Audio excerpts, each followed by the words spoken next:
Saya lenggoi. Iya dasar para nyata yo. Kage. Kowe jare iso mikut Werkudara iso mikut Janaka iso mikut Yayi Prabu Darmakusuma iya. Mbok pikut mbok teko ngendi menungsane? Kowe gelem ngomong ora? Ora gelem ngomong celaka-celaka. Kelakon tinjung akhirat nyawamu. Wah, kene marganing patimu piye? Muni piye kowe? Muni piye? Kene marganing patimu kowe arep mateni Baladewa iya. Kowe arep mateni Baladewa. Kowe arep gunakake pusakamu ndok mateni Baladewa ayo gage gunakno. Gunakno jemparemu sing limuni ponokan ampo mau gunakno. Gage iso gawe tatu kuliting Baladewa, iso gawe metu gedhe Baladewa. Aku mau guru karo kowe 20 taun. Kene marganing patimu. Bles lanat kowe.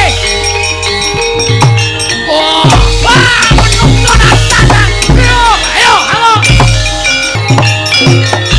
Lagi kowe saiki nganggo kowe. Warga kamu karo mantu Prabu Baladewa karo piye? Truk kowe ngopo? Ah, selesai ngomong apa? Kowe pamane karo Yayi Prabu Duryudana, Yayi Prabu Baladewa, Yayi Prabu Baladewa Werkudara Janaka. Karo piye? Kowe ngerti ana to mantu lho, kowe iso ngerti lakon tinjung akhirat nyawamu kowe.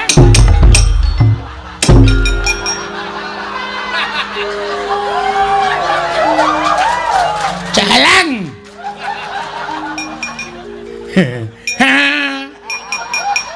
Aku ki bingung aku salah apa tok sengani. Gorean nggo praktek. Wangun ya, wangun dasmu kowe. Ya ora nesu piye? Praktek kok dijotosi ora. Aku ora kowe men takon mbuktekke nek aku nek nyuwara Baladewa ki wangun. Wangun. Piye? Ngerti apa ora? Iki Nata Mandura Prabu Baladewa ning Pitawasi Joloturan Kara Senut. Darsana. Kok njuk ngawur jenenge. Baladewa kok nganggo darsana. Saking ra apale ning sing butuh cepet ya terus. Ayo. Ayo wani karo Nata Mandura Prabu Baladewa.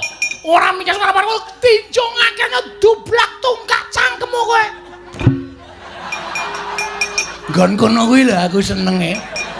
Tenan yakin. Anggris Prabu Baladewa. Iya. Ana Nata Mandura Prabu Baladewa. Waning Pitawasi ora mikir dublak tungkak truk. Tuh omah ora. Oh. Ora nganggo omong-omong. Salahe dijak angel.